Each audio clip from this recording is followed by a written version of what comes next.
So, welcome to the Ideamarket Podcast. We are joined once again by CEO Mike Elias, and we are joined by Buster Benson, argument extraordinaire, author of Why Are We Yelling? The Art of Productive Disagreement, which was published November 2019, alongside being a prominent blogger and many, many other things. So I'll hand that over to you, Buster. Tell us a little bit about yourself, what it is you do, and what is it at the moment that is what's your direction at the moment? What's the thing that's really making you driven at the Oh man, survival is one. So yeah, I guess my career has been in tech. I was an entrepreneur. I started a couple of companies, often in the health improvement, behavior change space, like Habit Labs and Robot Co-op and 43 Things, long time ago. I've also been a product manager at places like Amazon, Twitter, Slack, most recently at Patreon. And then I sort of left tech in 2018, I think, to write a book about productive disagreement, applying a lot of the things I had learned from working in product and working in sort of entrepreneurship and business to an approachable book about how to actually make disagreements more productive and more fruitful. And now I run a site called 750 Words, which is a private journaling website, and it's been around for 11 years, but I'm now for the first time spending all of my time on it. That's not spent on parenting and being in a pandemic during fires and chaos. So that's what I'm doing. Wow. There's a lot of stuff. There's a lot going on. We have this question at the moment to sort of open up the bit about yourself. If you were to design a course, a study course, which was basically to teach everyone who took the course to become like you in time, what would that course curriculum entail? That's interesting. I mean, that's sort of the question I asked myself when I was writing the book is, what are the practical steps towards, there's a lot more to me as a human and to everyone than just our style of conversation and disagreement. But I think when you sort of look at everything through that lens, it does sort of start to encapsulate all of your core identity beliefs and your sort of your responses and your risk aversion and all these other things. And just even your aptitude for fun and enjoyment and all these things so if I was to create a course, it would really be around conversation and about how to art of productive disagreement, which is how do you use this really important skill we have of communicating with each other to actually grow as humans, to get insight about the world, to enjoy each other's company, to do all these things that actually make us feel closer together, make us feel like we live more meaningful lives. And so I have these 8 steps that I talk about, but I think that would, and I've considered making that a course. I'm not very good at making courses. So I haven't done it yet. How did you realize over time that your particular style of argument or disagreement was something that was very important to you, or a key strength? How did that kind of isolate itself and show itself to be a really foundational gift that you have? I don't know if it is a gift. I think I first realized that I wasn't good at it, and that I thought I was better than I was, and that despite thinking that I was good at it, I was the outcomes were not pleasing to me or to anyone. And so it was this wake up moment of realizing, oh wait, civil disagreement alone isn't enough. Skirting around difficult topics alone isn't going to actually make any of us feel any better in the long term. And so at the same time, I realized that the thing I had been doing in my career this whole time was, as a sort of person in usually never CEO, usually never like the programmer, writing the code or the designer, somewhere in the middle, making decisions, making strategies, is that my main value has always been sort of sifting through the noise and finding the truth, even if it looks bad to leadership, even if it looks bad to people that are on my team, as long as it's true, as long as it actually works. And so I sort of married these two ideas of like, okay, I'm really bad at this in a conversational way, but I'm good at this in a sort of tactical product building way. What if I try to blend them together and apply that? And so then I spent a couple years testing that theory of like, maybe this could apply to that, and realized it did work. It did work, and it changed how I saw everything, basically. Awesome. What are some observations you've made that other people might not see, or some things that yeah. Well, the easiest one, which I'm sure you're familiar with as well, is that, disagreement is rarely about facts. It's oftentimes about a value of some sort. Like, I value this more than this. And when you're arguing about facts, but you're really clinging to the value, you're never going to get to resolution. And the only way out of it really is to apply it to something. Say, like, okay, well, if this is true, then this will happen, or I think this will happen more than that will happen. And that's not a thing you can go argue about. You actually make the prediction or whatever, and you wait and see if you were right. And then regardless of whether or not you're right or wrong, you learn something. Everybody learns something. So it's another sort of ritual or sort of a social practice where everybody gains something from it, and you don't have to waste all your time in the present arguing about it. You can just make the prediction and wait. Yeah. We talked to Robin Hanson a couple of weeks ago, and he was talking about making predictions within organizations and using prediction markets and mechanisms like that within organizations. And he was explaining to us how difficult it is to convince leadership to implement such things, because generally leadership is sort of more about politics and appearances in a lot of, established organizations than it is about tracking and spreadsheets and exactitude. He described using prediction markets in an organization as putting an autist in the C-suite. Yeah. Yeah. And that's not always welcome. So I'm interested in how you in your various opportunities have been able to sort of blend the predictive with the political. I've been able to blend the clinical kind of approach with the personal relationships that have to happen. Yeah, that's so true. And one of the products I built was Twitter analytics, and I've always really been into like just looking at numbers and trying to analyze them. And one of the things that I always had to represent to an organization is that when you look at information, the first feeling you're going to have is discomfort and sort of sadness and probably disappointment, because you're going to realize that what you thought was true isn't true. Most of the time we sort of tend to stretch, we emphasize the positive stuff and we de-emphasize the negative. And a feeling of discomfort or sort of cognitive dissonance is always the first experience. So anytime you're sort of bringing a new practice like prediction to an organization or a team or even to a person, it's hard to sell it, because the first thing that, if you say, okay, well, make a prediction. Okay, first of all, there's a delay.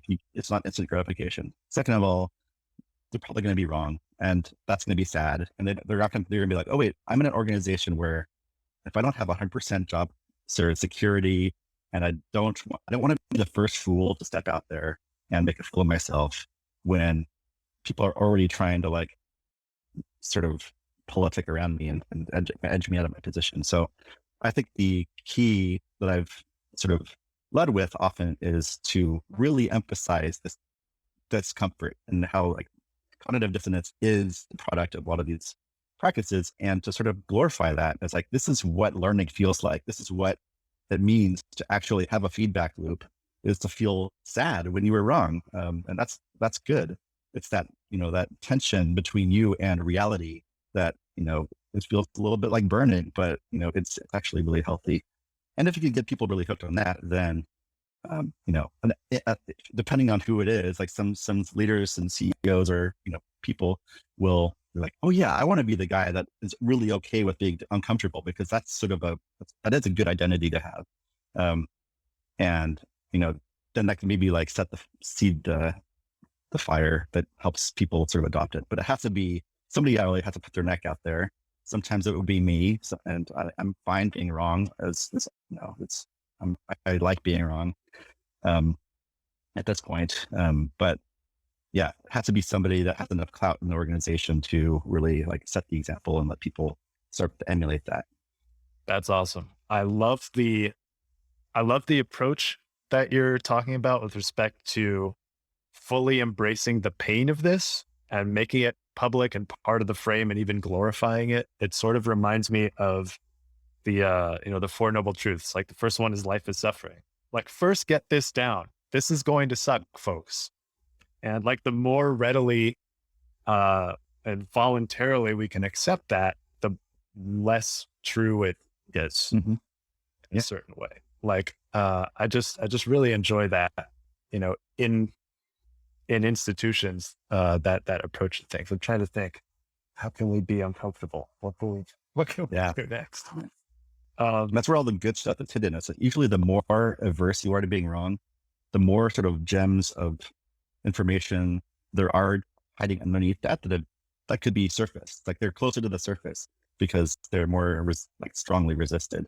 And I oftentimes create like a document that's like, what's the moose in the room? And like anytime I start a new job, it'd be like, I'll go talk to every single person. Like, what is the thing that you can't talk about in this organization because it's been shut down, or someone like, it's just like, there was an experiment once and it went really poorly. And now like no one, or it's like this pet peeve that the leadership team has, this question that everyone hates but there's always something right below the surface that's like, oh wait, yeah, we should reconsider this. Yeah. Is there a correlation from all the people you've spoken to? Is there like one thing that you're like, oh, it's that again? The same thing always crops up. In terms of what the topic is? No, it's yeah. Like what is there a common moose in the room across a lot of? No, I don't think so. It's like, it really depends on the culture and the sort of evolution of the company. Like, for example, at Slack, like it was about building a community, like a public version of Slack, not for companies, but for individuals and communities. At Patreon, there was a whole bunch of stuff like around like small donations and these things. Also discovering like being patron centric instead of creator centric. So the really specific things that are like, oftentimes like, every team wants to be like, here are our priorities. Here are those 3 things mean that we're not doing these 10 things. And usually 4, 5, 6 are things that, you don't have to do them, but you should still talk about them, because just in case they do end up being the thing that might kill you if you don't do it, like you should reevaluate every once in a while and see if that's changed, because every company changes, every market changes. So would you say that if we were speaking, your book's titled The Art of Productive Disagreement, would you say that unproductive disagreement is basically 2 people or 2 parties or multiple parties who are disagreeing, but it's clear that each member just simply wants to stay comfortable?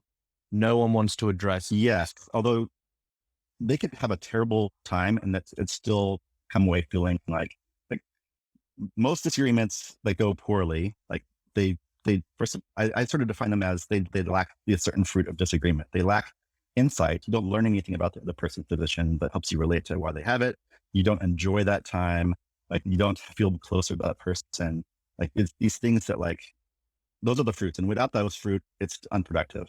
But that said, like a really angry rant might be extremely unpleasant, but also you might be very attached to feeling that unpleasantness, right? Like you might want to feel unpleasant about, I want to feel terrible about the fact that that person is so evil, because it somehow confirms my beliefs and also makes me feel closer to the people next to me.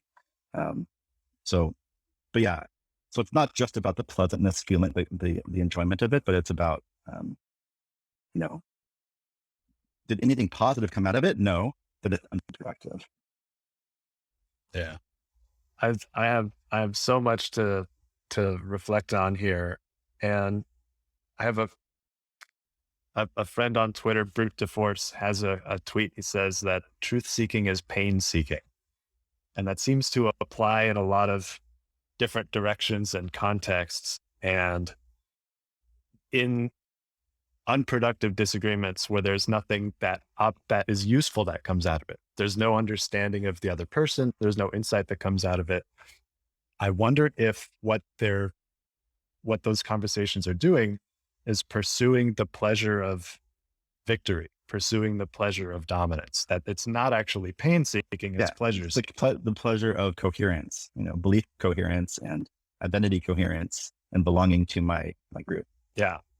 I wonder, along the lines of pain seeking in institutions, in companies, are there any stock questions you would recommend institutions can ask? Or CEOs, what if I were to have a meeting with everyone on the Ideamarket team and say, all right, guys, what are our unpleasant truths? Something like that. Do you have, other ideas that have worked? Yeah. I mean, my go-to is always what am I missing? What have you tried to tell me that I can't hear? What are things that exist in this organization that you think would help it, but that somehow aren't never brought to the table? What are people afraid of saying? These kinds of things Nice. are the ones that will, it'll be very uncomfortable for you, I can guarantee. But if you can write them down and sort of not use it as ammo to then go and chop off a bunch of heads, then I think it could lead to something good. Because you really need to reassure, it's not going to happen until they feel trust, which is sort of this chicken and egg problem. But if they do feel trust on some level, then they can start surfacing these things. Yeah. No, that sounds great. That's really interesting, because there's an interesting thing here that when you're asking people these questions, it seems they actually already have the answers, but there's been a reluctance to reveal them or admit to them, or, it's finally probably a catharsis. They're finally someone's asked that major question. There's been this thing under the surface the whole time. And it almost seems like actually most of these companies might already have their answers, have their truth there. So why do you think it is that there's almost a reluctance to, do you think it's mostly sunk cost that people are reluctant to just finally sort of let their guard down and admit to this, as you call it, the moose in the room? Yeah. And I think it's job security. Everyone has a job, and everyone knows that their job has this circle around it. This is my job. If something is happening over here, I can plausibly deny that even if I know it's going terribly, I can plausibly deny that it wasn't my job to do that. And so therefore I didn't need to be the messenger of that. I don't want to sabotage that team or that person by bringing that to someone else. So there's a lot of these sort of self-preservation, sort of also, you probably don't know the answer 100%. You might have a hunch. And so to actually dig up what the truth is, would require work that takes you away from your other job. And so all these sort of constraints in our day-to-day lead up to the fact that willful blindness is just a survival trait. It's part of the functioning sort of DNA of any community or group, just to keep people pointing in the same direction and getting things done, even if it's the wrong thing to get done. The costs of sticking one's neck out and venturing beyond their sort of assigned territory speaks to the constant sort of cost benefit analysis that we're doing psychologically about, do I seek the truth about this thing? Do I say the truth about this thing? That sometimes it's more costly or less beneficial, or the obviousness of those things are different or confused. I read an ebook. I don't remember who wrote it. I would love to give this guy credit. I'll put it in the show notes later. But he was talking about sales as activation potential. There's this neurology, I think, term, activation potential, and it refers to like when the chemicals on one side of a synapse like build up against the side of a dam or something. And then when they break the dam, then that's when the thing fires and you take the action or whatever. Like there's a sort of conflict of storm fronts or something. And then only when that stalemate is broken, something sort of automatically happens. And when we're weighing, do I want to risk my job? Is this truth really important? It's like there's this motivational, battle for activation happening. And I think that's right. Yeah. There's a question people always ask me about productive disagreement. It's like, do I need to go out and start every single disagreement with every single person I have? And the truth is like you say, like we have limited constraints, we have limited energy, attention, sort of willpower. Like we're like trapped in all of these constraints, time, space. And so you have to choose your battles on some level. It's not a choice. It's just a fact of the universe that we have to we can't address everything that needs to be addressed in any given day. Yeah. One of the arguments and battles that is harder to avoid these days, and maybe shouldn't be avoided, is how people are dealing with COVID, both as a society and as individuals. And I feel safe, bringing this up, especially in the context of practicing productive disagreements. But I have a lot of friends who are really suspicious of the COVID vaccine and the cost benefit analysis of taking it. I share those views as well, but my whole family doesn't. And I'm sure a lot of people feel the same way. What are some ways you would recommend in having these kinds of conversations that are very heated, very high stakes, or at least seen that way, and to split families down the middle regularly? Yeah, I love this one because it's such a perfect microcosm of some of my favorite disagreements. Like this is a risk analysis, right? This is, both on the individual and the group and the world level. And so I think the right approach, and I've taken this with some people, is to, put aside the facts. Like we know we can all look at facts. And there's a lot of dispute about what they are, but let's put this on the side. Let's talk about, what is important to me. Like why is it important to me that I get the vaccine or don't get a vaccine? We could potentially relate to each other in the sense of like, we both want to increase the well-being of our communities. We both want to increase the well-being of our families and our sort of societies, and also our happiness and mental health and all these things. And then, if you could relate on that level, find something in there, then I think the next step would be to turn it into like, okay, well, what do you think is going to happen? Like, so the world, regardless of what we believe, things are happening, and we can sort of imagine like, oh, if everyone just got the vaccine, then this would happen. If no one got the vaccine, then this would happen. But reality is it's in the middle somewhere, and things are happening, and our wiggle room is really small. It's like the difference between me getting a vaccine or you getting a vaccine or not. How much is that going to change the path of the future? And you can make predictions. You could be like, well, if I got COVID, I wouldn't infect anyone and nobody would die, and I'd be better in a month. Or it could be like, well, if I got COVID because I have health issues, I might be in the hospital for a little bit, or maybe, my grandmother would get it from me. I don't know, whatever it is, but you could at least start talking about like, what are the outcomes or the things that I can see in the world that would change one way or another, and talk about that and see like, okay, well, then let's check back in a month, because I'm not going to change your mind. You're not going to change my mind. Let's just check back in a month and see like, are the numbers, who was closer, and what can we learn from that? I really avoid vaccination disagreements were a huge problem before COVID. And now they haven't changed in character. They've just changed in volume, I believe, but it's essentially the same thing. And so I think that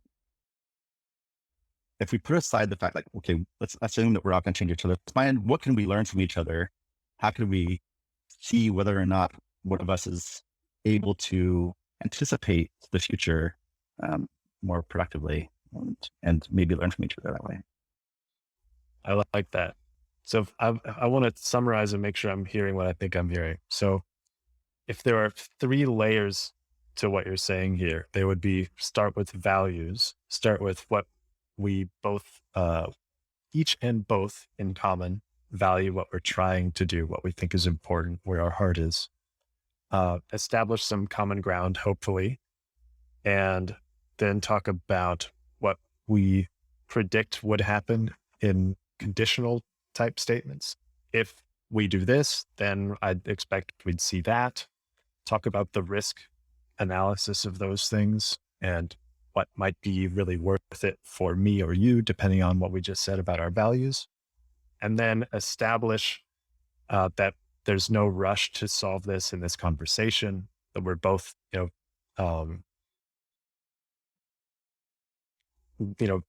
interested and invested in this question, and give ourselves time to reflect and breathe and see how it goes. And an unspoken first one, which is don't start passing 2.5 hour interviews back and forth. Like, just watch this, because it's just it creates work, and it's not going to change anybody's mind.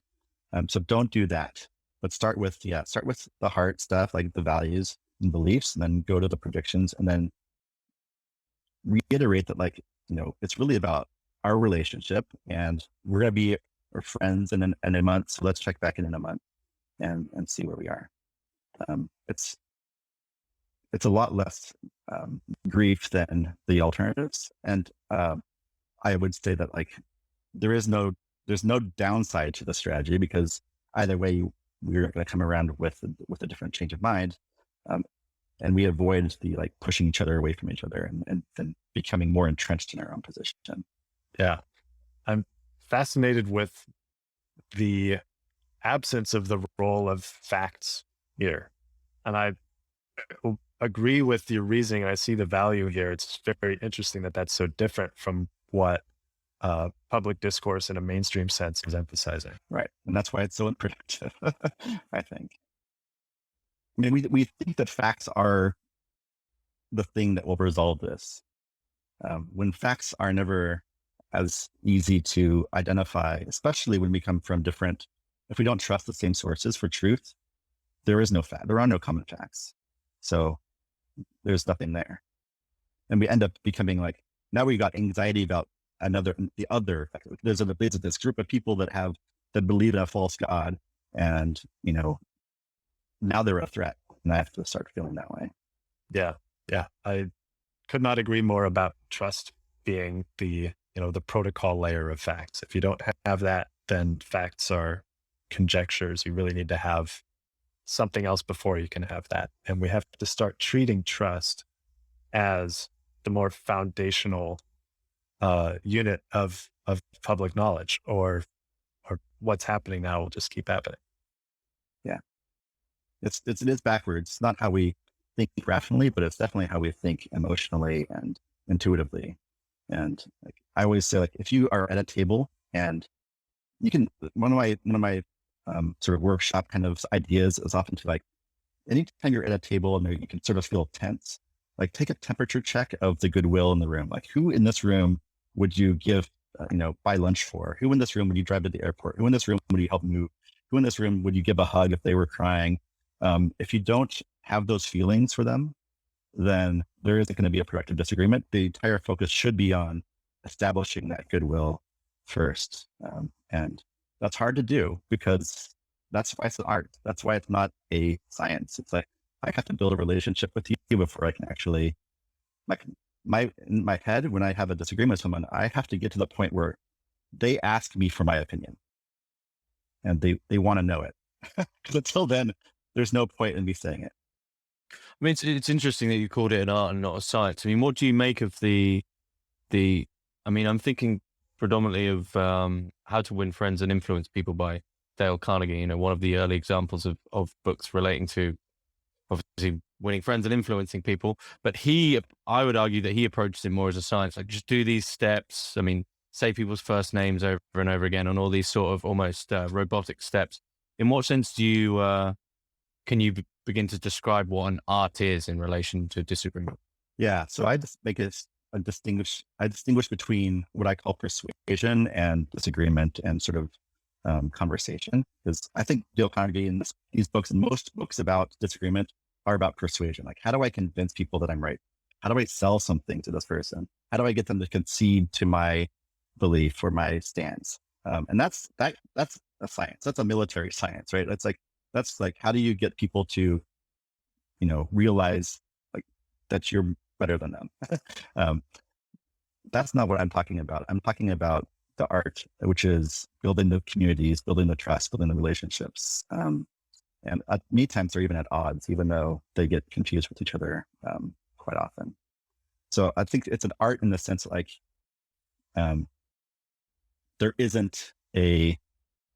aren't tricks. There aren't like gimmicks. So you could be like, I'm just going to like saying someone's name a lot, will get them to sort of like perk up in a certain way, but it's not going to get them to trust you.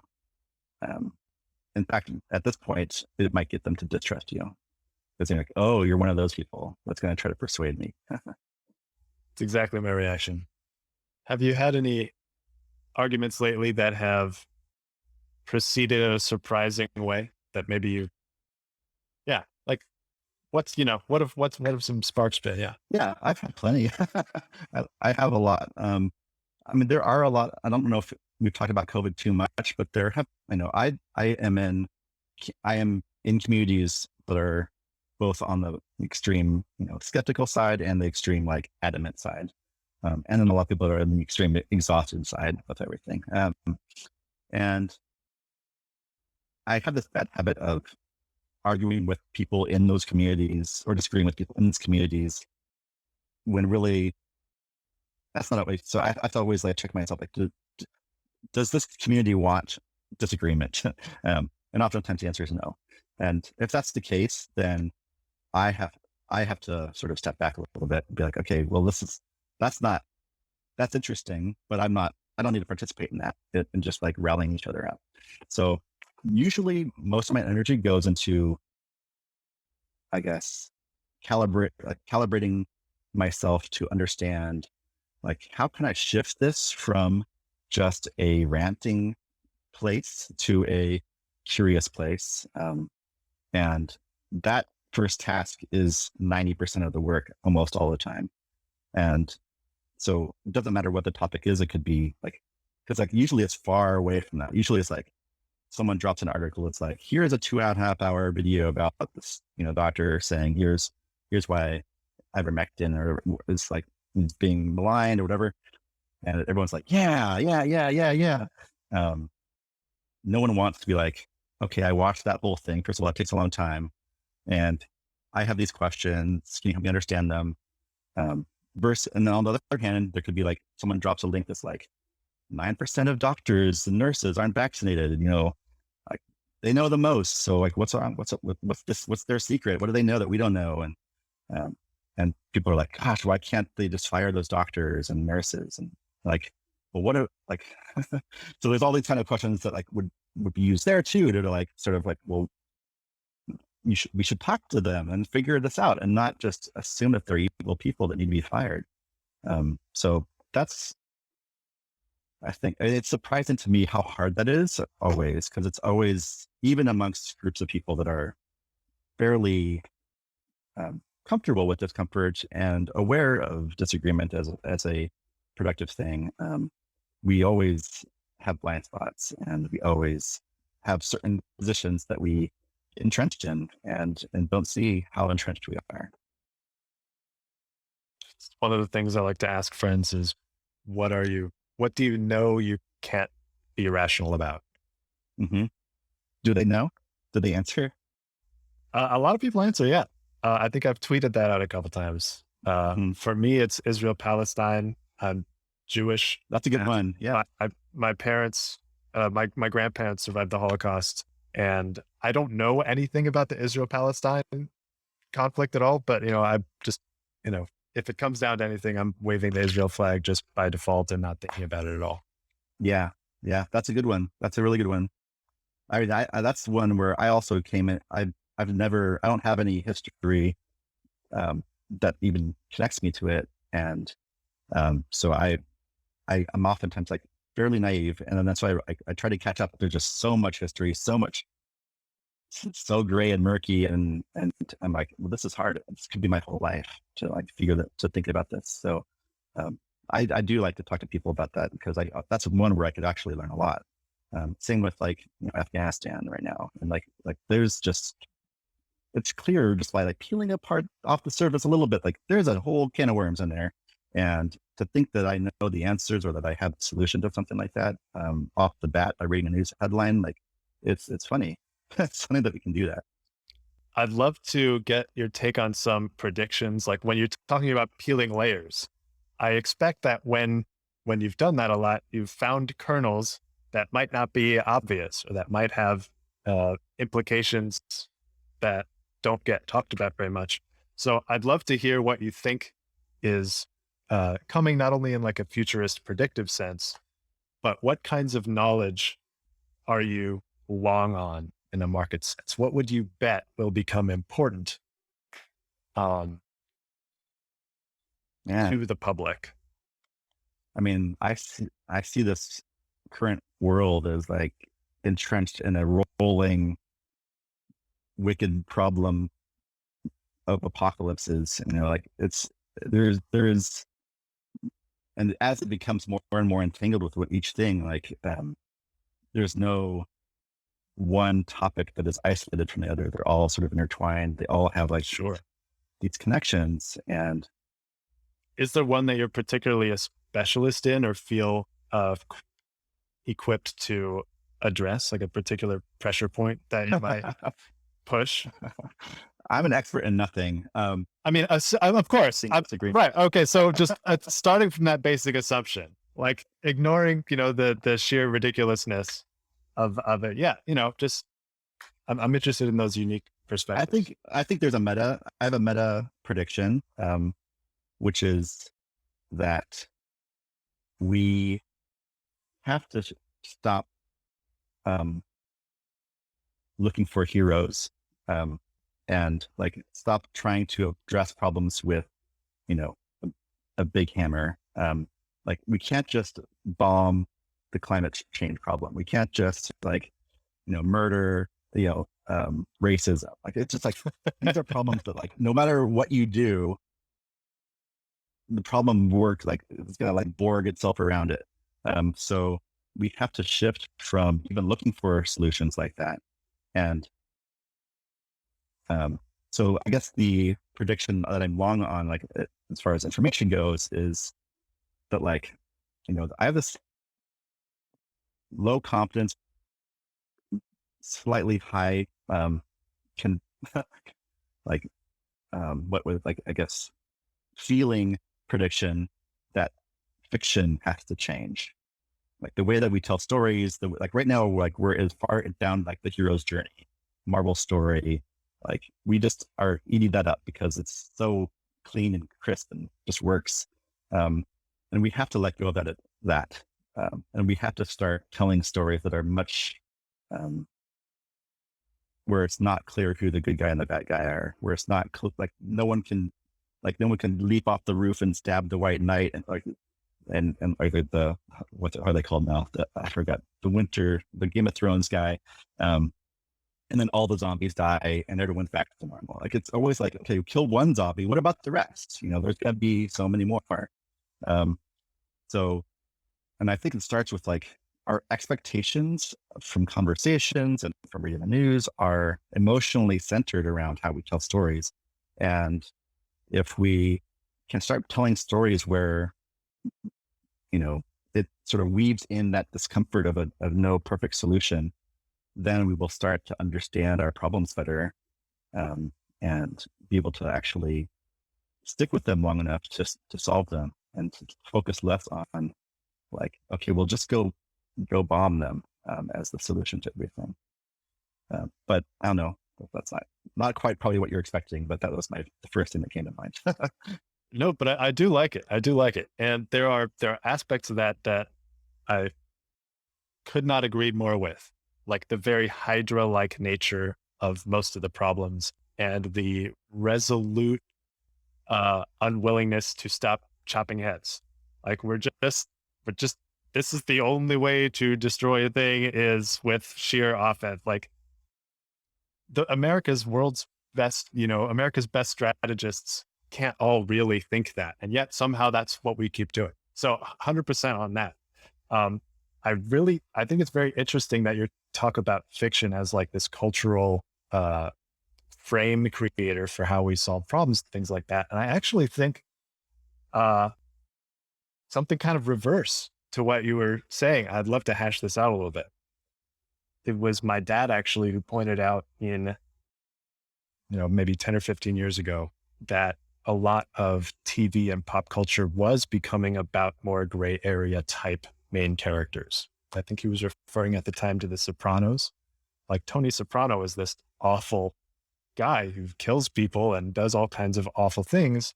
And yet the journey of the show is the viewer sympathizing with him and just kind of like having his back. Mm-hmm. And it's a far cry from the 50s, like white cowboy versus black cowboy. Yeah. And I mean, their dresses, not their skin colors, just to be perfectly clear.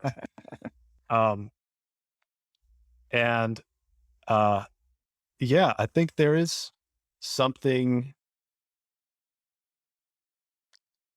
Yeah, I suspect that developing public sympathy for bad people might be destructive, might help people do that. But that's not really the point I want to make. The point I want to make is that evil is the lazy path to interesting. If we're watching someone go around and do all the things that we can't do, we're like, oh my God, that's interesting. He's breaking all the rules. But if we can portray someone who's good and interesting, that's much harder. But I think that's the healthy route. If we can see heroes who are compelling and make us want to emulate, imitate, and fantasize about that I would love to. Yeah. No, I agree with you. I don't think you disagree with me. I think I could just clarify something, which is, I think that, well, there's the hero's journey. And I think there is also like this anti-hero's journey, like the Sopranos or Watchmen or like, I don't know, maybe like Battlestar Galactica or like those few of these from like Lolita, like we could like identify, like sort of like have some sympathy for the anti-hero, but the anti-hero is still a hero just with a different character.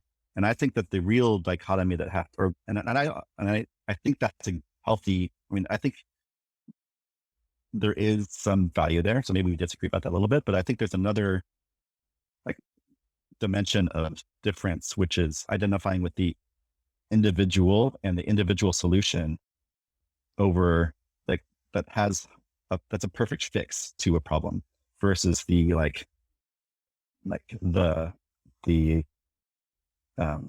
I don't know, the spam filter approach to spam. Like the spam filter is not a single approach. Like it's got like every single signal in the book. It's not, you can't explain it to anyone, no one understands it, but it somehow like it works.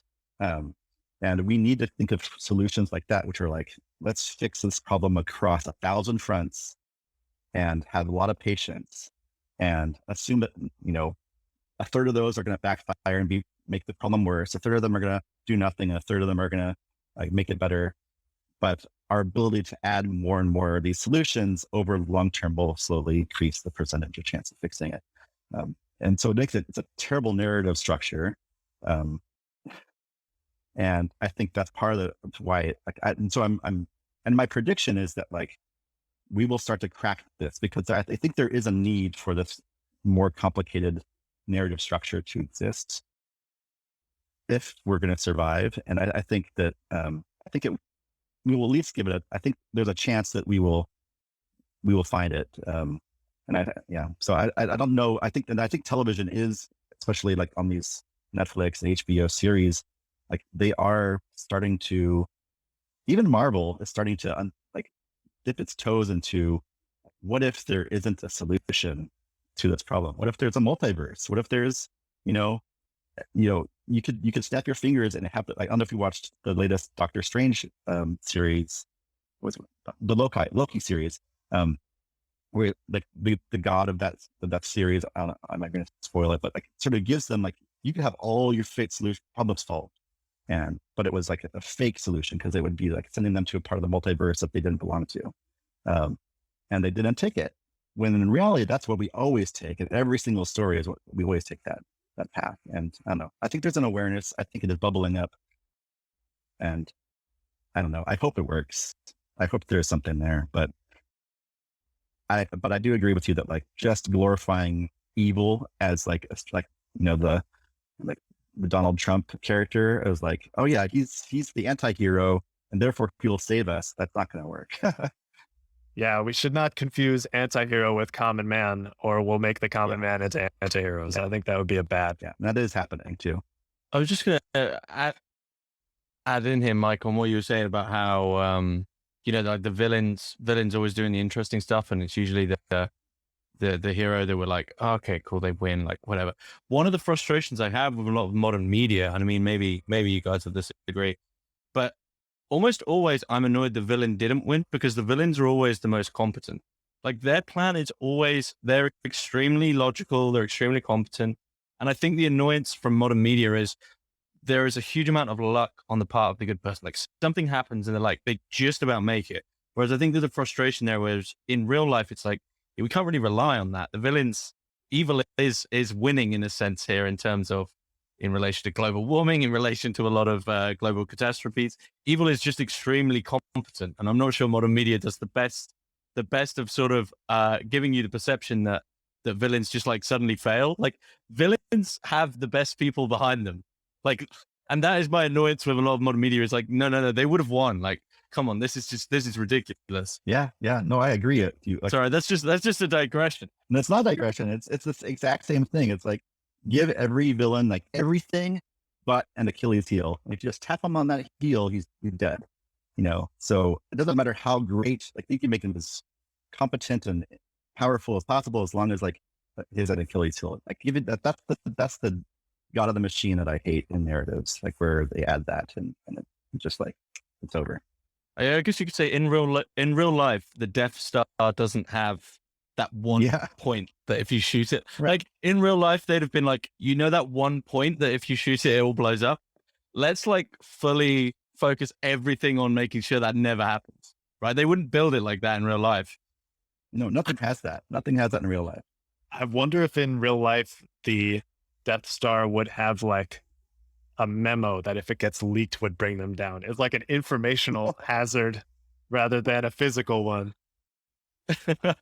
Yeah, but information war is just as like, all multi-front as anything else. So Absolutely. So I think what they would do is, it would obviously get out because everything always gets out, but it would be relegated to the domain of conspiracy theories. It would just be unacknowledged for decades. Yeah. We're past that point. Like there's no information that's going to be, the knife in the back or heel kind of thing anymore. Well, like I'm optimistic that if we can orient our attention to the right pressure points, then we can sort of do a little, pressure point martial art on the giant evil structures and bring them down. But if we try to chase every single tiny hint of scandal, there won't ever collect enough willpower and attention on a single point to have any effect. I think part of the strategy of intransigent tyrannical power structures is to keep people from staying on one thing at a time. Because if we were to just focus on the 2008 crisis and like not think about anything else for 5 years, the whole system would change. But in every 2 weeks there's some other thing, and we keep kind of getting pulled along by all those things. Yeah, I think, that's a big if. If only we could focus, very right. And that's sort of like try getting 10 people to do the same thing at the same time. Like it's really hard. Right. Yeah. So saying it only has, marginal utility. There's hardly any use in saying it. But if we can figure out ways to make it profitable to do the thing, or reward, like just change the cost benefit of being distracted, then there might be something. Well, there is. It's capitalism. You just can't choose what to focus on, but you can guarantee that everyone will be focused on something. Yeah. Some for, some against, some creating all the problems and then some trying to fix the problems. But yeah, I think there's another thing. Even if we could all focus on the same thing long enough to fix a problem, and I do have hope for that too, in a sense of like, if we could as a culture, like move from talking about the facts to talking about predictions, for example, I think that is like capitalism in terms of like, it shifts the way we focus on things instead of just shifting where we focus. But even that, like, if there are still like bad relationships between communities, that war is always going to exist. One person's going to push on that climate change fix button, another person's going to push on the climate change make it bad version button. And there's still going to be this button war, and it's not going to work. So anytime we make people good at pushing the button, will we also be making people good at pushing the opposite direction? And so it's still a problem about interrelationships. Yeah, I like that. That it seems like there's no like trans Dunbar's number way of like you can't scale peace just automatically. It's something that has to be grassroots or decentralized, to use some of the buzzwords of the day. Am I hearing something like that? I think it needs to become, I do think it has to be like each person has to like become good enough at the skill to actually expect disagreements to be productive and expect our leaders to have productive disagreements and expect our countries to have productive incorporate. Like we have to, it's really the expectation, but it has to start with your own ability to like make it feasible, to understand how to do it, and to sort of see it in practice for, a number of times before that expectation really starts to set. And so it has to, there's no like brainwashing method that's like going to be like, and if there was, that would be a terrible idea. So. Yeah. And that's part of my big gripe about facts too, is that best case scenario, they're going to be used for censorship. You have the best facts in the world, it's going to lead directly to the best censorship in the world. Yeah. It's like, the lovely, like, how do you, who gets to be in charge of censorship? It's like, who's going to control the controller? So no matter what, there still has to be that trust. You have to build trust that, because anything can be taken advantage of. Yeah, absolutely. I'd love to hear more of your predictions or undervalued. What's the undervalued knowledge in the world? What are people missing? I think we don't see how social media in particular is ruining us, ruining our ability to have complex, nuanced views about things, and ruining our ability to empathize with people that have different views than us. So I think there's, now as a person that's complicit in the creation of some of these technologies, like I feel particularly strong about it because I feel also guilty of creating it in a small way. That we sort of like, we're all smoking cigarettes, so we don't realize that it causes cancer. Like we're in that sort of middle period where like we're dying of anxiety and stress and suicide and drug overuse because we feel like, the world is messed up and everyone's evil and it's all going to fall apart. But we don't realize that we're creating the environment where that's happening with our own participation in it. So I think that's one that I predict. Like I don't know what my prediction is. It would be, hopefully we build enough knowledge about how it is affecting us that we learn to moderate it, like moderate our own participation. I don't mean like censorship and moderating the information. I mean like self-moderating ourselves to like know when we're making it worse by being part of it. Yeah, I mean, there's something interesting going on there, just to go back to sort of the villain narrative, if we sort of see social media as a villain, and that idea, Mike, that you had that it would be an information problem. I wonder if social media is almost won in terms of the information problem that social media now has on it, anti-social media documentaries and things, right? So like Netflix is promoting the, what was it called? The Social Dilemma. And you sort of find this deep irony when it's like basically people staring at their phones being like, man, phones are so bad. Look at this on my phone. These are so bad. Top. And yeah, yeah, exactly. And like, there's like this weird meta level where everyone in the room is like laughing about the fact they're all using their phones, but they all know it. So like social media is sort of won because it's developed its own sense of like, look how like ironic this is that we're all doing the thing we know is awful. And I think that's even worse. But as you say, that's like a trust problem because it's almost like you need to have trust in whatever comes afterwards, right? So it's like, well, okay, we need to stop doing this. We need to replace it. But there's almost now, it's like asking people like, what do you do before you had just 24/7 access to the internet or your phone? And everyone's like, yeah, I don't really know. Like, what did I just sit on the sofa and stare at the wall? Like I can't remember. But we're of the generation where it's like 50-50 split, right? Of like the first 50% of my life was, you know, I'd ring up my friend's home phone and then bike over. And if he wasn't there, he just wasn't there. Whereas now it's like, so we have that understanding of like the world before. So you have to sort of, it's almost like a trust relationship of like, there was this nicer time. Yeah. Yeah. And we can't go, I don't know. I'm sort of rambling there. There's a lot of stuff I'm throwing in. we can't go back either. It's not like, oh, I don't necessarily think like media diets and like are the answer. Like, I think that we have to learn to integrate our to know inside ourselves, like what is healthy behavior on this thing and to exhibit that. Because I think it can have healthy behavior. I think there is like a way to have like a couple glasses of wine, you know, every other day, as like without becoming, you know, having liver disease. And so it can bring us together. It can bring us closer. It can, you know, I would never be talking to you otherwise. So I think that there are benefits. We just have to learn to seek out the benefits again. There's definitely benefits. The look on my phone, how evil phones are thing. I love that. It you know, it speaks to something that we've already mentioned a few times. The sheer impotence of information alone to make a difference. Like, I'm not a historian of journalism, but it seems like information used to be implicitly tied to action in a way that it's not anymore.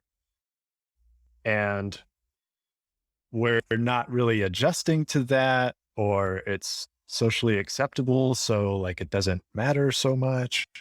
But it seems, you know, we can't depend on new information to save us. Like, it's not a research problem.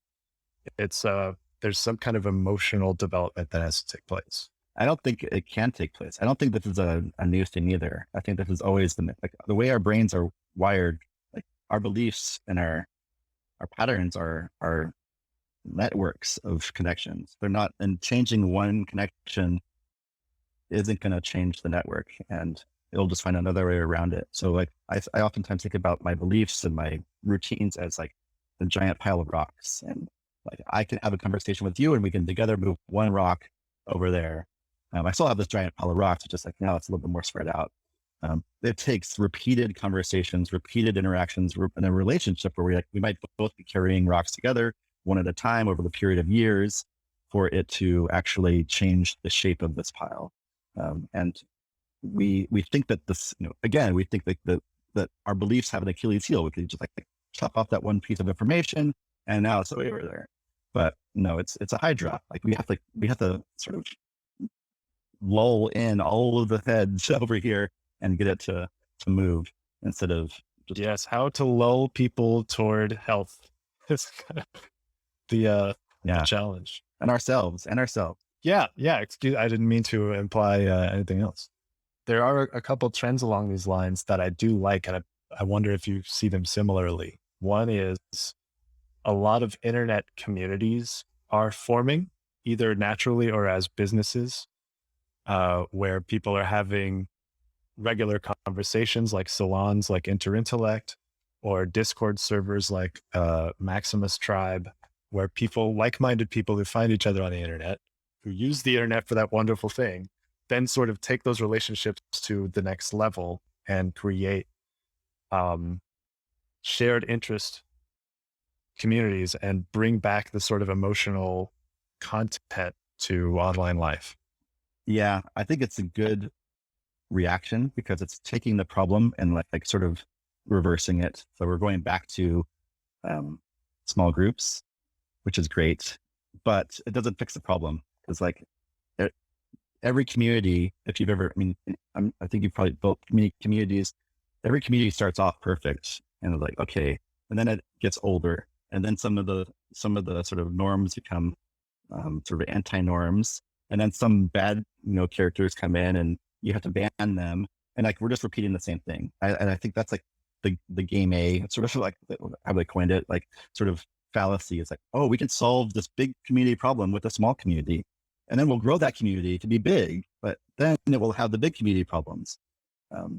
So I don't, because I tried to create a community that was by design friendly and diverse. And so I was trying to bring in people that did not normally belong in communities together, and then to sort of ham-fistedly sort of enforce friendliness. And they got to about 100 people. And then like, I got so exhausted. I was like, this is so hard. This is so, and I closed it down because like, this is, I tried that once, and then 3 years later, I'm still like, I should do that again, but I'm sort of still burnt out from it. And it's really, really hard. And there are no examples of friendly and diverse communities that don't have like every membership group has this rule. It's like, if you don't follow our rules, you get kicked out.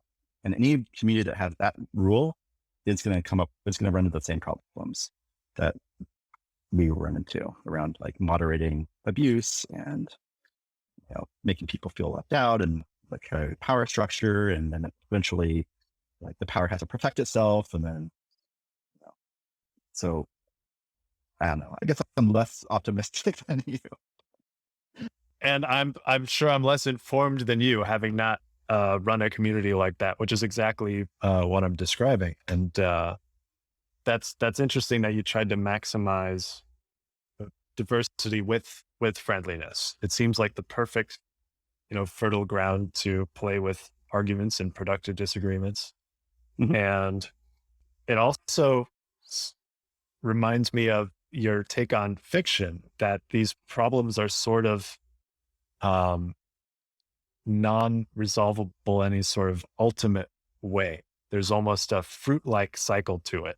Like fruit grows and becomes ripe and perfect, and then it grows too much and falls apart. Like there's this, like on Reddit, this is readily seen that you have small communities that are awesome between like 1 and 5,000 people. And then they get a bunch of attention one day and it grows to 40,000 people, and it all goes to shit. And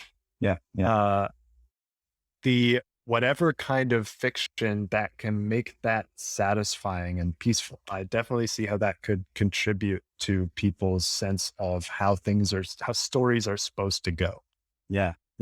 Because we use stories to predict what's going to happen, and then we become characters within that story of what's going to happen.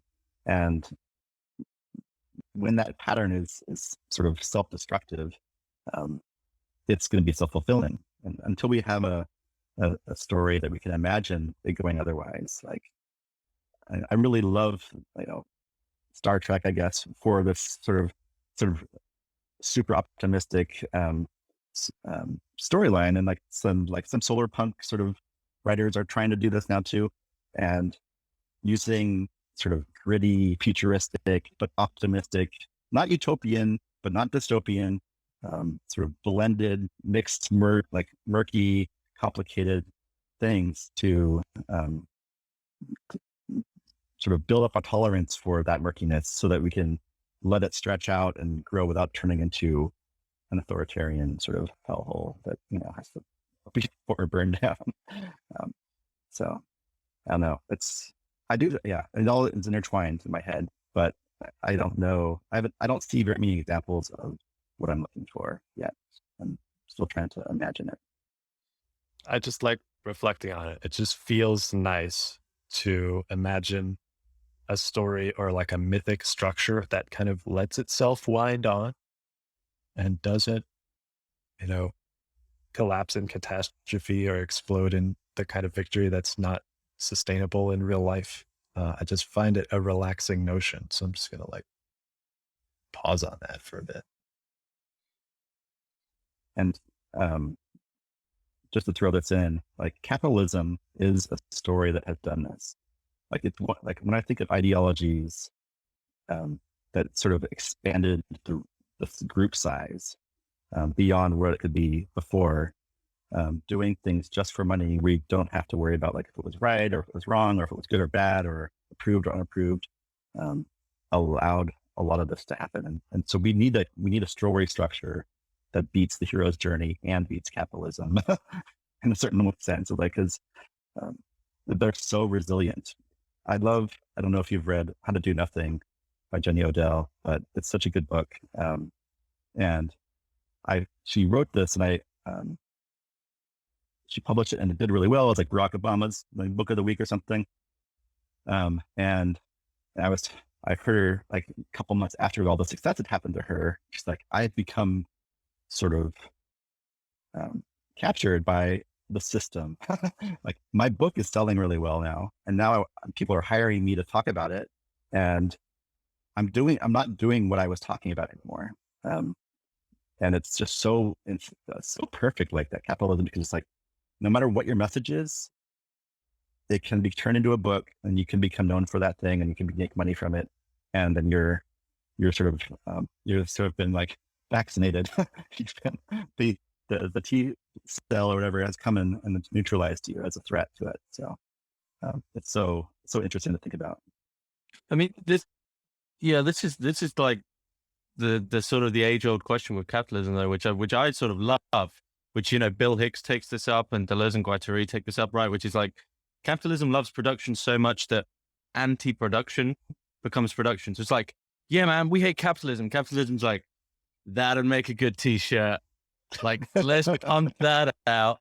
And you're in this absolute moment of complete, like, you can never jump the hurdle, because capitalism always, unless to go back to like literally some sort of, what do you call it? Anarcho-primitivist way of living, where you're like just in a hut, like Thoreau, and like, don't do anything. Capitalism will find a way, which is sort of beautiful. But at the same time, it means you can never like form into something else. Because it's like, right, we have a community and it's going to be, I don't know, monarchist, and capitalism be like, yeah, that'll make a lot of money. And like nothing can ever escape it. Yeah, at all. Do it. And they'll fund you to do it. And, so it's like that Monty Python skit. It's like we're the anarchists and I'll have your leader. So yeah, right. Like, yes, it's a sad joke that it's really hard to escape. Especially like an individual can do it, but it's not something that a group can do. And that sort of keeps it from being, adopted. So it's a tricky problem. I was just thinking about this. I really like this framing of it. My first thought as we were talking here was the fact that capitalism is so anti-fragile. And I am no devoted capitalist by any stretch. But the fact that it's so anti-fragile, my first thought was might indicate some kind of strength or alignment with fundamental laws of reality, like the fruit-like cycle or something like that, or the vaccination sort of immune response kind of thing. But secondarily, when toward the end there, I wonder if you used the Monty Python example. I wonder if this sort of anti-fragility is sort of something that's a quality of mythic structures rather than any particular mythic structure. Like maybe it's not capitalism. Maybe it's just the fact that we're all in this story and therefore can interpret anything that comes in as affirming this story. Yeah. I think it goes deep. There is a way that it is mimicking the way we think, I think. Like the fact that we think in lists makes lists really powerful. The fact that we like think in, social hierarchies make social hierarchies really powerful. Yeah. And so the deprogramming of that is going to be really tough. We'd have to go back to our, our fish brain to get there. Yeah, let's do it. Goldfish transhumanism. I love it. We'll just expand to the size of our tanks and live happily ever after. Yes, guys, we're in a really big tank. Why are we here on this fucking rock? I think we might be doing that too at the same time. Interesting. To be fair, like this is a theory that I've sort of come up with recently. I'm sure someone else has come up with it. I actually think we're already heading there, right? Because I saw a statistic the other day: 25% of people don't have an inner monologue. Right? That's a goldfish, isn't it? Surely walking around like not knowing, like, what does that mean? And I think capitalism is breeding. It means 25 people are... That's just an automaton though, isn't it? If you don't have an inner monologue, like the perfect capitalist. Wait a sec. All right. So hang on. It's either the perfect capitalist or the perfect meditator, but I doubt it's the second. So what the hell is the deal with it? Yeah. I've been wondering about this because this is like the Wittgenstein beetle in a box problem. Like, how do you know that someone else means the same thing as you by inner monologue? And maybe they have, like, I've heard maybe they're more like imagery based instead. Like they think in full pictures at a time, or maybe there is some kind of like imagination layer that is deactivated because of trauma. Like, I think that's possible too. Like you're just kind of operating. Buster, how does that change arguments? If you're talking to someone and they just don't have an inner monologue, what happens to arguments then? I don't think our inner monologue helps us with arguments very much. Okay. Because I think we all overestimate our inner monologue too. Like chances are, if it's 1 out of 4, one of us probably doesn't have one. Maybe it's me. I don't know. Maybe it's, but how do we don't know what consciousness is. We don't know what will is. We don't know what inner monologue is. All we know is that a lot of the time we're acting instinctively about things. Like the fact that we are unable to achieve our goals as stated shows that we are sabotaging ourselves, right? In a way that, like, we say this and it's not connected to what we're doing or saying, or and that's just human nature, I think. So if we had a perfect inner monologue that had perfect free will and also was sort of good, and then the assumption would be that we could work our way out of these disagreements very easily. But I don't think we have that. I don't think that we have whatever is happening in our brains is way more complicated than that. Yeah. And what you were saying about lists, we think in lists, so lists are very powerful. Like we work this way, so this is very powerful. I think that the sort of the ergonomic developments that are coming because of technology right now have the potential to be like these deep grooves of future behaviors. And the things that, come naturally and work the way we work will sort of draw us into aligning with those. We love convenience, so convenient things will catch on. We love lists, so lists will catch on. We love winning, so dominance hierarchies will catch on, things like that. And assuming that goldfish transhumanism is unrealistic or at least at least unprofitable, then it seems like, unless he sold goldfish food. All right. Hear that, Jeff Bezos? Make things real simple. Make supply chains real simple. So yeah, there we go. Yeah. Okay. Assuming that's infeasible, I do think, you were hinting at something that I think is very valuable in the sense that these ancient evolutionary patterns and attractions for human beings are not the kind of thing that can be willed away or moralized away or suppressed. Like they're things that have to be accepted and worked within, like limits. I'm reminded of centuries of suppression of the sexual instinct, all the problems that caused. Well, now that we're learning that information is not that important to people, or that we love lists or love dominance hierarchies or whatever, we have to treat these as things that are not going away and start from that place rather than moralizing and trying to force things to go a different route. Yeah, 100%. Yeah. Like, I have that approach for all cognitive biases in general. It's like, they're not bugs in our brains. They are there to, like, help us around real limits in our ability to think. And there aren't alternatives. Like there's no way to drop the ability to favor familiar things or to, notice weird things. Like it's just because otherwise we just have a fire hose of information and we're dead. So we have to start with the assumption like, yes, we have biases. Yes, we're causing harm with those biases to ourselves and to other people. How can we repair that harm, perhaps, is a good question to ask. How can we repair the harm we're causing to each other, to ourselves? And how do we help other people repair harm as well? Like, I think, that would be working within these, like, rather than pointing fingers at you're biased, you're biased, you're biased. Yes. Okay. Yeah, we are. We're biased. But now what? What are we going to do now that we all know this? How do we continue being biased and alive together? And let's start with those ideas, because I call this a gateway problem. We never get past the first question of like, who's the problem? To actually saying, okay, well, we're all, you might be the problem. Maybe I think you're more of a problem than I am, but we're both the problem. Let's focus on a solution. And that means hopefully trying things and seeing what happens instead of just, again, dealing with blame.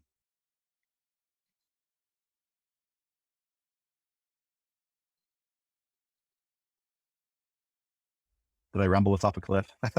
No, I'm actually kind of practicing just giving things space and not trying to like fill it in, because I love where this conversation is going. And I don't want to like coerce it into any particular. I'm trying to live the paragraph you just said. Like, awesome. If things are moving in this direction, don't try to like force it into some other direction. Okay, maybe we could add it in the other question, because Buster, you've spoken about what you're long on. What do you think's coming that'll be beneficial, but it's always fun to talk about negative things and indulge in what we don't like or don't think's going to go well, or dunking on other people's silly ideas. Going into the future, is there something you've seen that's bellowing up at the moment, or people are really hyped about, that you just think,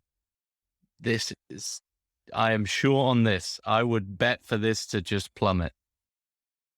Be it an idea or even maybe I saw today, I mean, just to give an example of something I'm sure on immediately, just because I need to get this in there. I saw they're doing like compact discs of food now.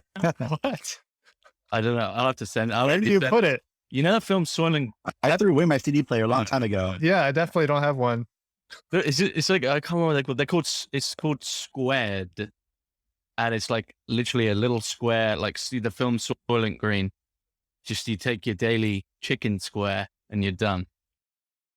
Yeah. Yeah, man. The future's now. Yeah. Anyway, Buster, what are you short on? This is when Buster tells me that he's now working at a new startup. Cool. I've never liked Soylent, but I also I don't think it's going away. I think everything just gets added to the pile, and maybe it isn't in a small niche for forever. Or like, I've made so many predictions of, like, I've been in tech since '98 when I first joined Amazon, and I love making predictions. I've always made them, and I've been wrong on almost everything. So I don't, and usually I'm like, oh, this is just such a fad, it's going to go away. I thought that about AWS, like, oh my gosh, how stupid is that?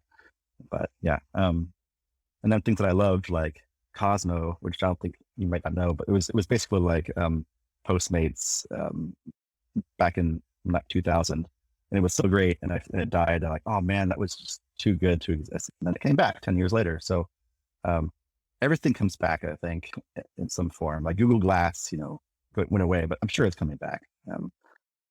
So, but what I'm short on, let's see if I can think of something.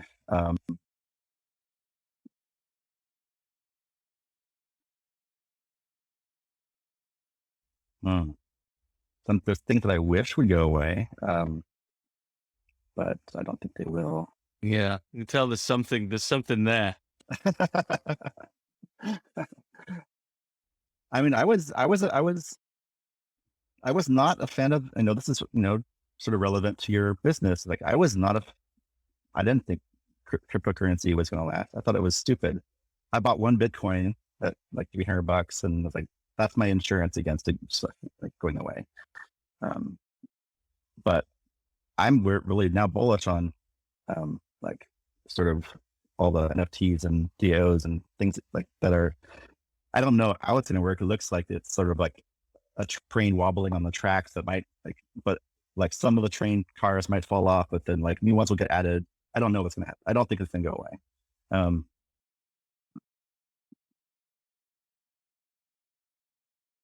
I don't know. I might say that working in an office might go away easily, at least in certain concentrated areas. I think gasoline powered cars will go away. I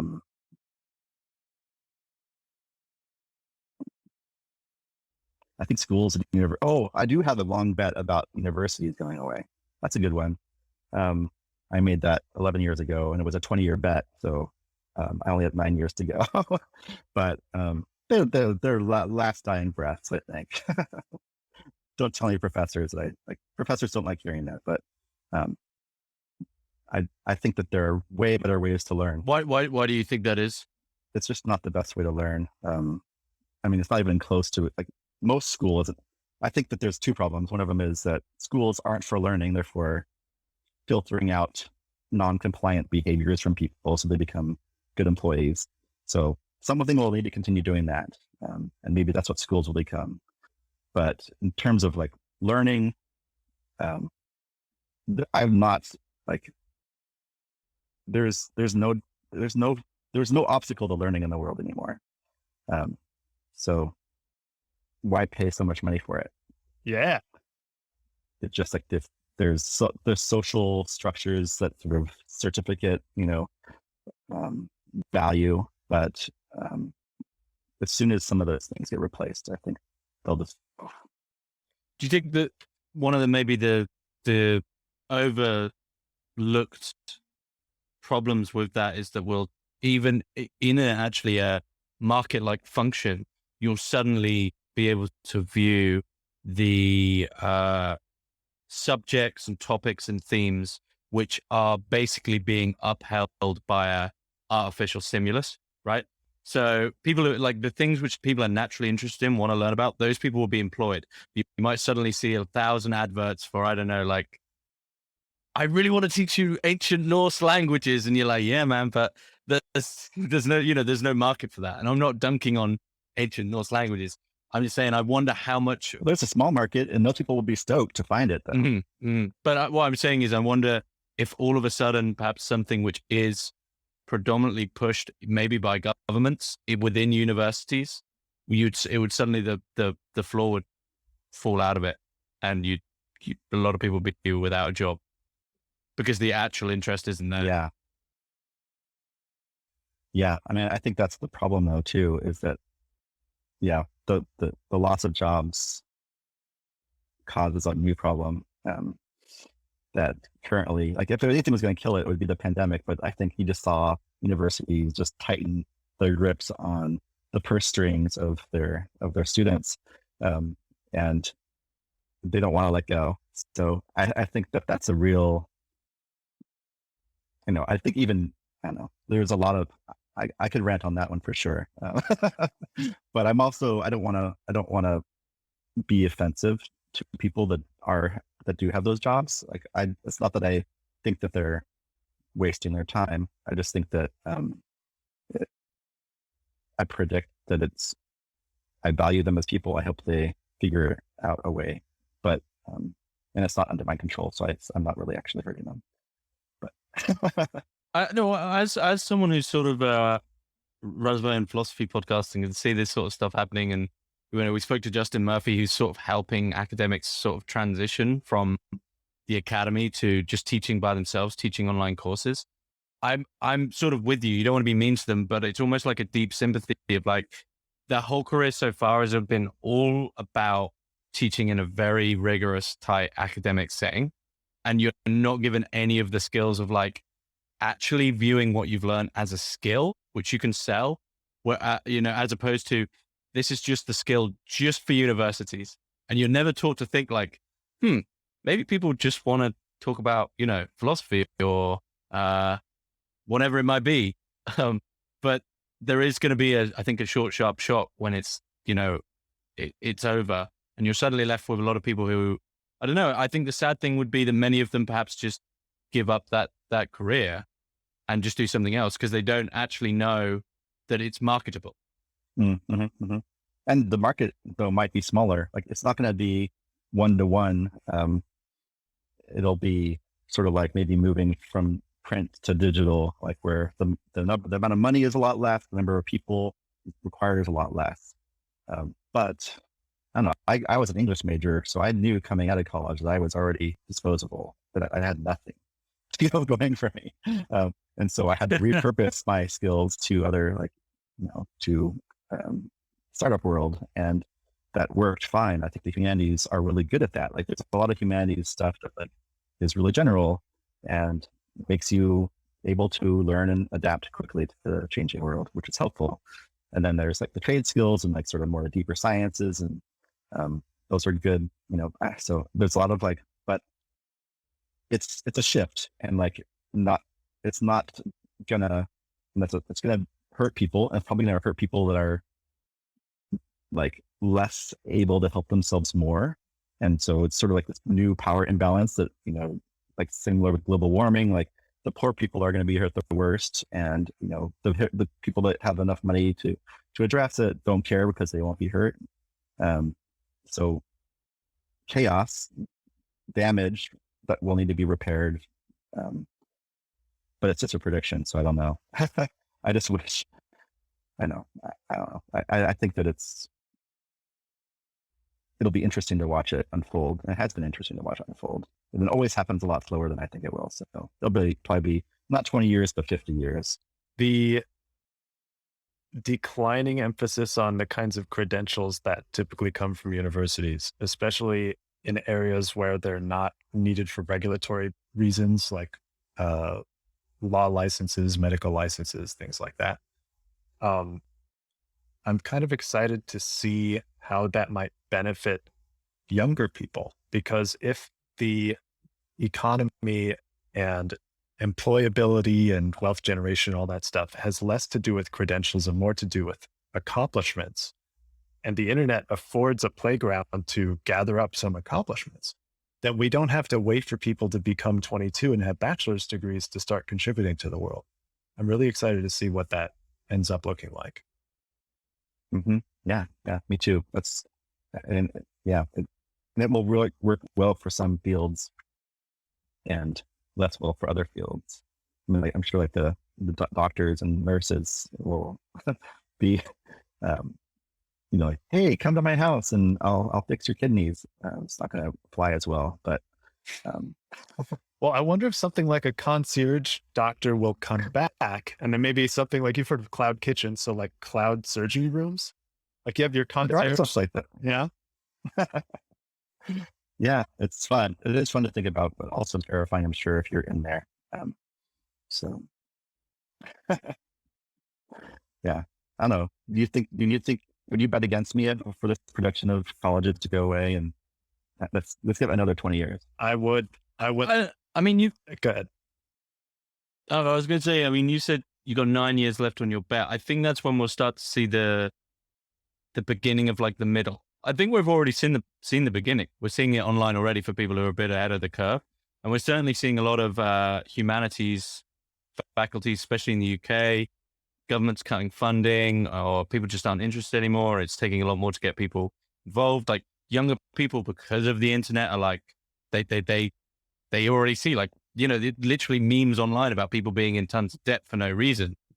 People are plugged in from this from probably like the ages of 8 and up now. So they're like ahead of their education system telling them. So I think your prediction is pretty good. I think it'll be the beginning of the middle. That'll be when it's really clear, the end of those 9 years. But I think I would be really interested. Directionally correct, but off on the timing. Yeah, it's going to be really interesting to see the real last years of universities. I think it might even happen sooner. it's at least as far as like the status centers are concerned, I wouldn't be surprised if people think of Harvard and Yale in 5 years like we currently think of CNN. Like they're big and powerful, but generally like the elite, technologists and thought leaders with the most actual power right now don't really regard them as immovable forces anymore. Yeah, I think it could be even sooner. And I went to college. I started college in 2007, and mostly because I didn't really have another particular plan, but I left and came back many times because I was already feeling like I like the internet. I know how to use it. You can spin up a website for free. You can write, you can sell stuff. It already was apparent that for $100,000 in 4 years, there's a lot more we can do with that than, the educational equivalent of working in an office, let's say. So yeah, I couldn't agree more. Cool. I'm right in the middle here. I feel pretty safe.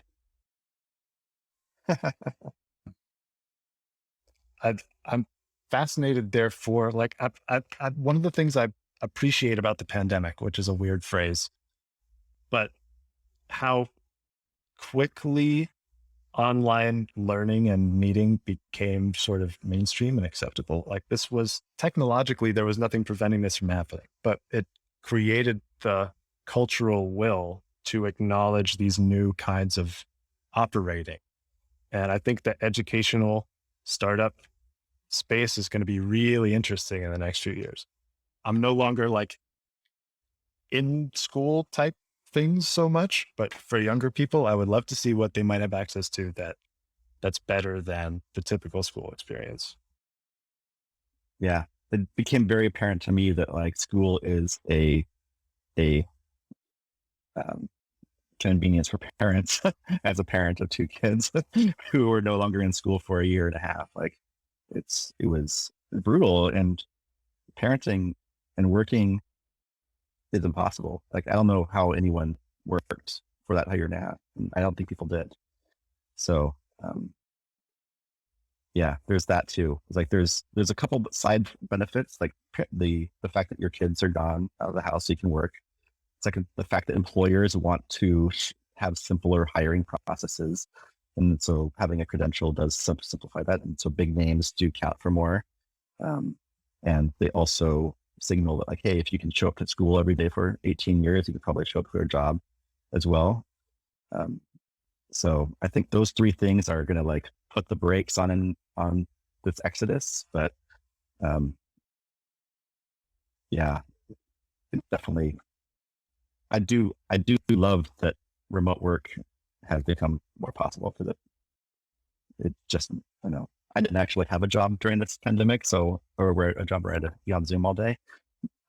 But I like that Zoom quickly caught up in features to like handle that, and somehow it worked, hobble along for the people that didn't have kids.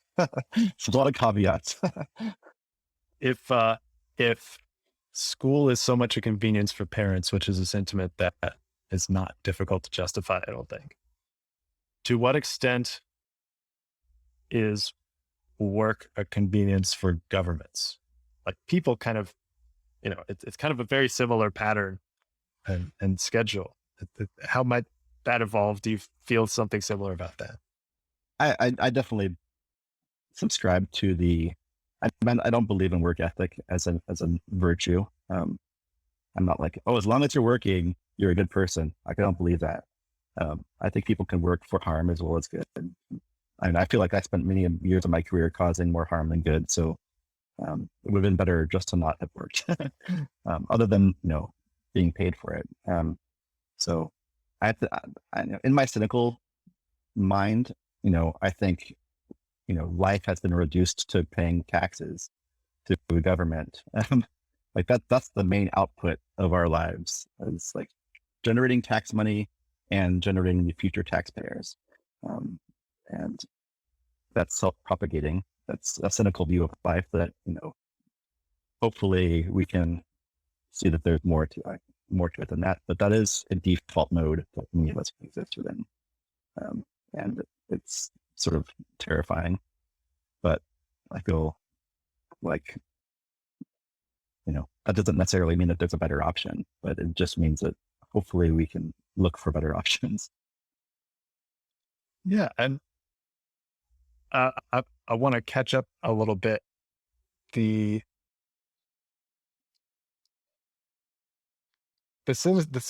cynical place is a place to start, and you seem to be in reasonably good spirits. And come on, like a lot of cynical people are have never thought about how they argue and the productiveness of that. I think there's something really powerful in coming from a cynical place with an optimistic thrust of some kind, or a solution orientation of some kind, or even just a virtue of some kind, like patience or listening or something like that. So I think that's awesome. I also wanted to say I met my wife online on like a proto social media network, like before Facebook, and then we fell out of touch and we connected on Facebook. Which one? So like, I never tell anyone, but now I'm about to tell everyone. All right. It was called buddypick.com. Oh yeah. I recall the name. I don't remember the site though. Yeah. You're the first person that I've ever told who's recalled the name, but yeah, it was way, it was maybe like a descendant of Hot or Not that turned into something with profiles and, something like that. Yeah. That was a good time with the internet. Yeah. That was super fun and innocent. And I don't know. It's just like in the golden ages of that stuff. Yeah. And then, so I harbored, to say I harbored no ill will to people who built social media is just kind of a ridiculous thing to start with. But I think it fits the story structure that you're interested in, that we have, that the solutions to problems are not conclusive, that we create new problems and hopefully they're preferable, but they're always going to just keep fractally creating this infinite frontier of problems. And like, as long as we move in the direction of preferable, maybe that's some kind of progress. And I have pretty much infinite optimism that social media can get more preferable, can get better, that, all the things that are happening now all, bear a lot of fruit. So I couldn't resist the urge to try to make you feel better because I like Twitter. I'm on it every day. I am too. Yeah. I think I am an optimist too. I think that I hope that things turn out okay. And I also think that there is just an inherent meaninglessness to all of life anyway. So, like, it is really important that we find a way to enjoy life, even as it is like unbearably suffering and sort of painful. Like, you have to sort of find ways to do both at the same time, and not just become a nihilist, even if we could do that, or not just become self-loathing about our own sort of place in it, and or demonize everyone else. So I think there's like real obvious things to avoid in terms of responding to reality and sort of its sort of depressing nature.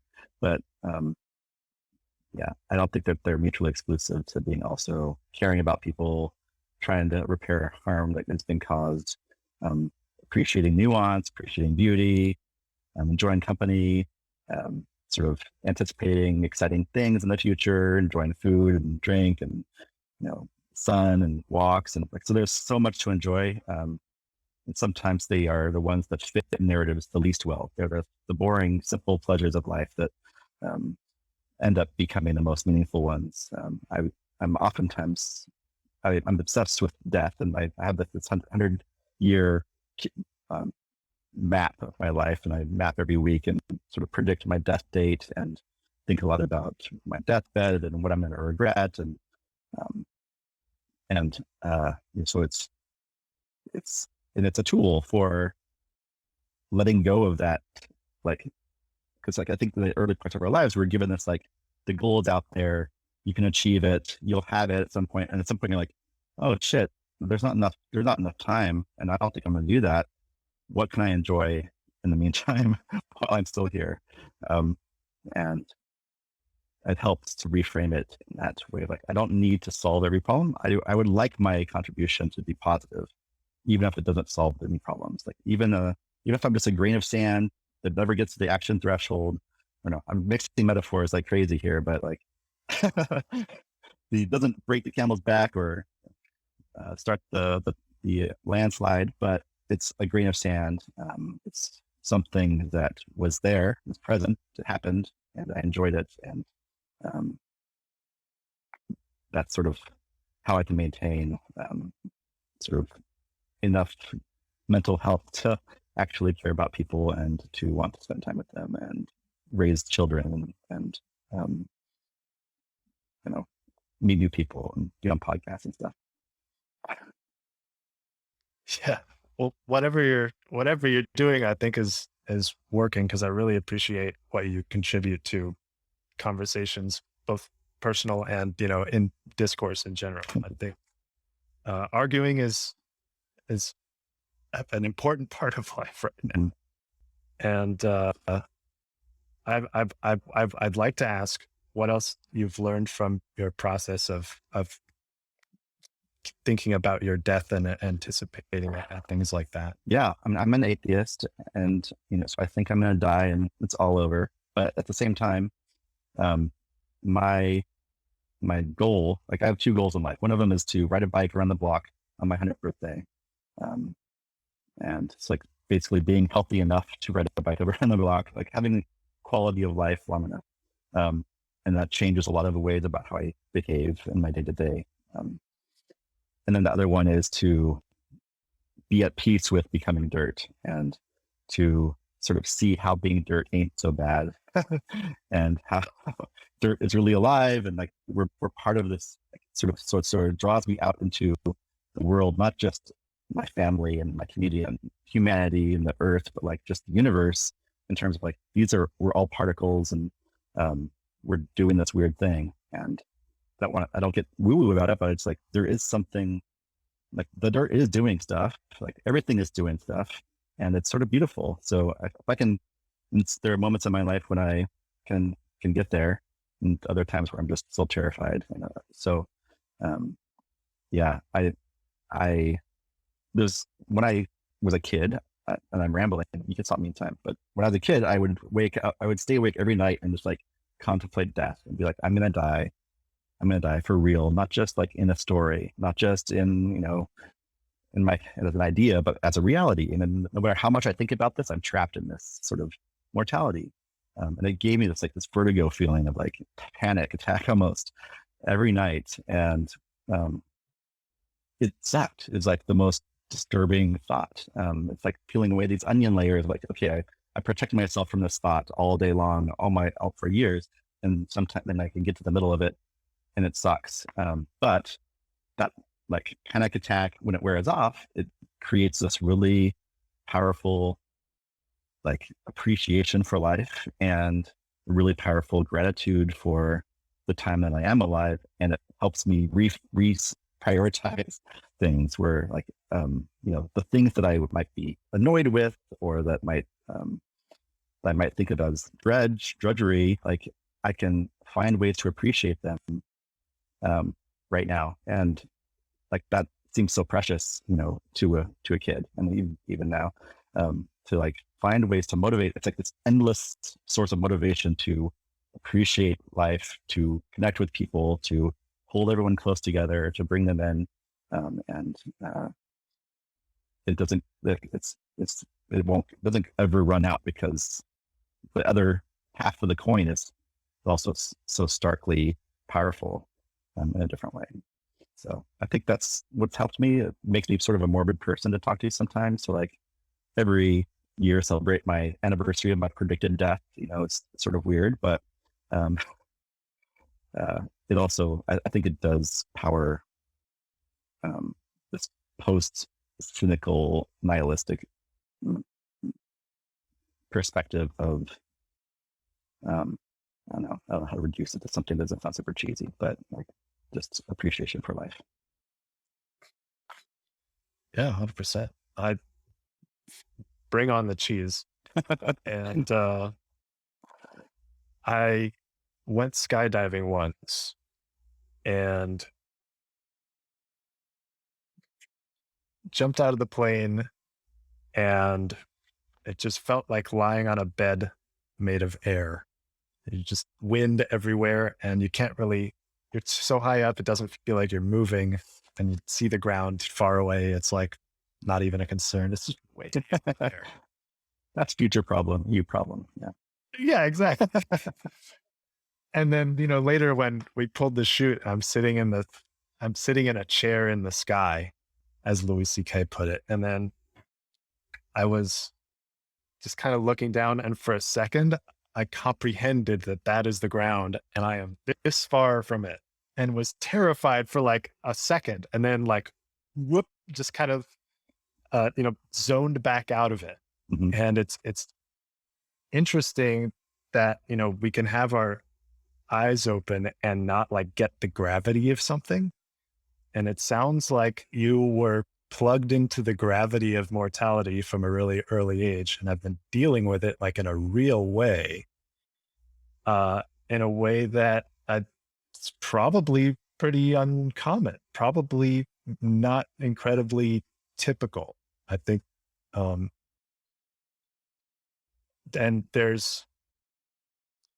I think that's cool. I think that's cool.